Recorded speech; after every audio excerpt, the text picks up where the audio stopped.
यात्रीगण कृपया ध्यान दें, बनारस शहर में आपका स्वागत है। यहाँ पहुँचने के लिए आप बाई ट्रेन, बाई फ्लाइट और बाई रोड आसानी से आ सकते हैं। पुकारे वो पहुंचे गंगा किनारे। वाराणसी, बनारस, काशी एक ही शहर के 3 नाम हैं। वाराणसी का मतलब होता है ऐसा शहर जो वरुणा और अस्सी नदी के बीच में बसा हुआ है। अगर आज वर्तमान की बात करें तो यह शहर आज काफी विस्तृत हो चुका है।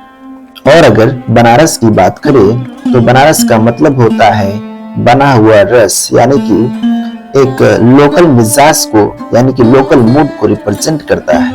और अगर काशी की बात करें तो काशी का मतलब होता है चमकना।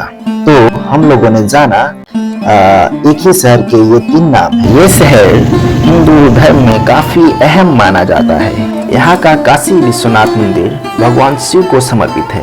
यह 12 ज्योतिर्लिंगों में से एक है और ये शिव के सबसे पवित्र मंदिरों में से एक है। अगर प्रमुख जगहों की बात की जाए तो पहला है काशी विश्वनाथ मंदिर, नया विश्वनाथ मंदिर जो बनारस हिंदू यूनिवर्सिटी के कैंपस में है। सारनाथ, जहां भगवान बुद्ध ने अपना पहला उपदेश दिया था। काल भैरव मंदिर, भगवान काल भैरव को शहर का कोतवाल भी कहा जाता है। मणिकर्णिका घाट, यहाँ चिता की अग्नि 24 घंटे जलती रहती है।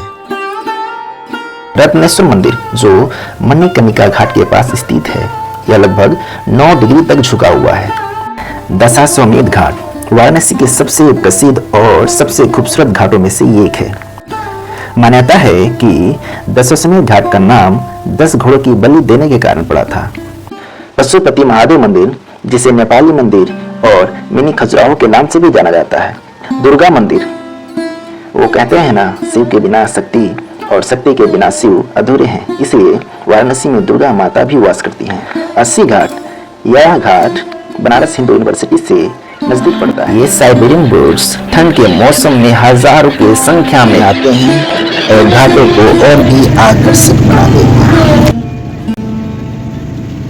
दोस्तों, अगर आप वाराणसी के अलग अलग घाटों की खूबसूरती को निहारना चाहते हैं तो आपको बोट राइड अवश्य लेनी चाहिए। इससे आप बोट राइड करते हुए अलग अलग घाटों का दर्शन कर सकते हैं, या आप चाहे तो एक घाट से दूसरे घाट भी जा सकते हैं बोट के द्वारा। और अगर आप बोट राइड शेयरिंग में करना चाहें तो आपको 100 से 150 रुपया पर पर्सन की बोट राइड देते हैं। और अगर आप पर्सनल बोट में राइड करना चाहते हैं तो आपको 1400 से 1500 रुपये तक मांगेंगे, लेकिन आप उनसे कम भी करा सकते हैं, वो आप पे निर्भर करता है। और अगर आप यहाँ पे एडवेंचर स्पोर्ट्स करना चाहते हैं तो वो भी आप यहाँ पे कर सकते हैं। उसके लिए आपको 80 घाट के अपोजिट में जाना होगा, जहाँ पे आप एडवेंचर स्पोर्ट्स अच्छे से एंजॉय कर पाएंगे। दोस्तों, जब आप यहाँ पे बोट राइडिंग करेंगे तो आपको बोट राइडिंग करते हुए जब आप अलग अलग घाटों की सुंदरता को देखेंगे तो आपको एक अंदर से भी अलग सा अनुभूति महसूस होगा।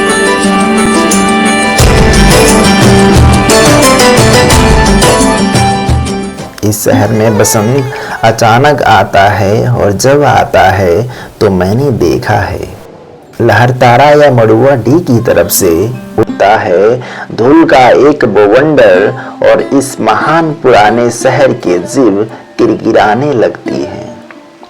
जो है वह सुगबुगाता है, जो नहीं है वह फेंकने लगता है पंचकियां। आदमी दशाश्वमेध पर जाता है और पाता है घाट का आखिरी पत्थर कुछ और मुलायम हो गया है। सीढ़ियों पर बैठे बंदरों की आंखों में एक अजीब सी नमी है और एक अजीब सी चमक से भर उठा है।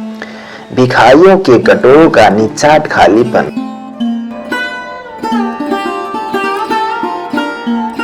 तुमने कभी देखा है खाली कटोरों में बसंत का उतरना? यह शहर इसी तरह खुलता है, इसी तरह भरता है और खाली होता है यह शहर।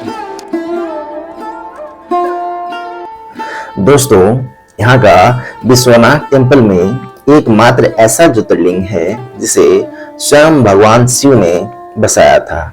और ये जो परिसर आप देख रहे हैं, ये गंगा घाट का परिसर है, जो कि इस पार ललिता घाट है और गंगा घाट के उस पार आपको मणिकर्णिका घाट दिखेगा।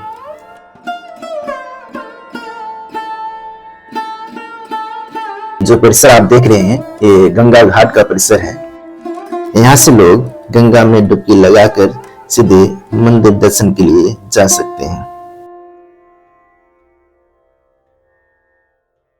गेट से अंदर जाने के बाद आपको ये शंकराचार्य का स्टेचू दिखेगा। शंकराचार्य जी ने वैदिक और सनातन संस्कृति की पुनर्स्थापना की और पूरे भारत में भ्रमण कर अद्वैतवाद को मान्यता पूर्वक स्थापित किया।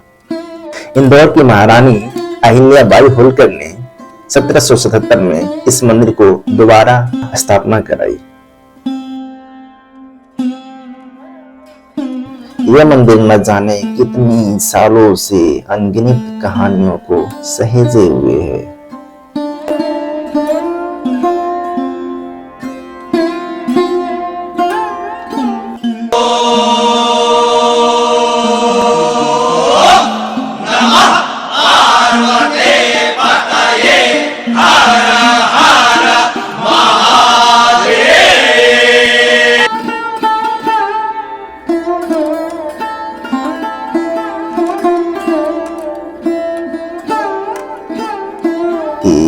हिलता नहीं है कुछ भी कि जो चीज है जहां थी वहीं पर रखी है, कि गंगा वहीं है कि वहीं पर बंधी है नाव, कि वहीं पर रखी है तुलसीदास की खड़ाओ सैकड़ों बरस से। जो मंदिर आप देख रहे हैं, ये रत्नेश्वर मंदिर है और इसे एक श्रापित मंदिर भी बोला गया है। और ये है मणिकर्णिका घाट। इसी तरह रोज रोज अनंत सौ ले जाते हैं कंधे अंधेरी गली से चमकती हुई गंगा की तरफ। इस शहर में धूल धीरे धीरे उड़ती है, धीरे धीरे चलते हैं लोग, धीरे धीरे बजते हैं घंटे, शाम धीरे धीरे होती है। या धीरे धीरे होना, धीरे धीरे होने की एक सामूहिक लय दृढ़ता से बंधे हैं समूचे शहर को। इस तरह की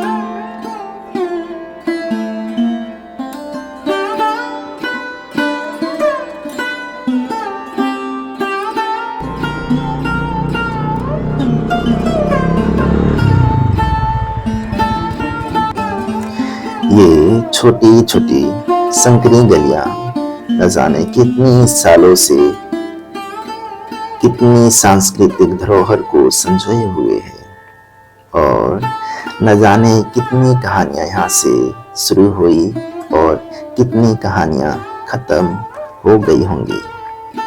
अब यहाँ से मुख्य मार्ग की ओर निकल पड़ते हैं। दोस्तों, जब कभी भी आप वाराणसी आए तो आप नमो घाट भी अवश्य आए, क्योंकि यह घाट नया घाट है और इसे आधुनिक घाट के रूप में तैयार किया गया है, जहाँ पे पर्यटकों के लिए काफी सुविधाएं दी गई है और यहाँ पे बच्चों का भी खास ख्याल रखा गया है।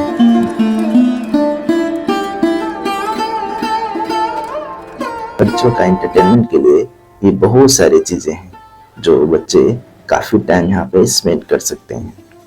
यहाँ पे हर शाम 5 बजे सांस्कृतिक कार्यक्रम भी होते हैं।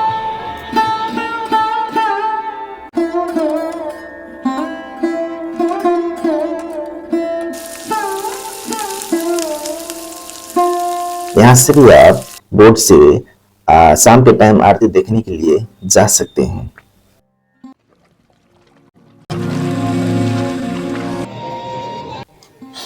कभी सही साज बिना किसी सूचना के घुस जाओ इस शहर में, कभी आरती के आलोक में इसे अचानक देखो, अद्भुत है इसकी बनावट।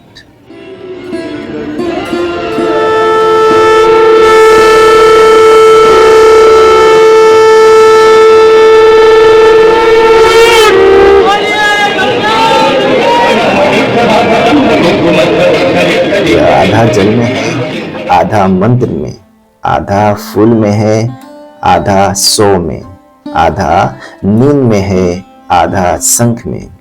अगर ध्यान से देखो तो यह आधा है और आधा नहीं भी।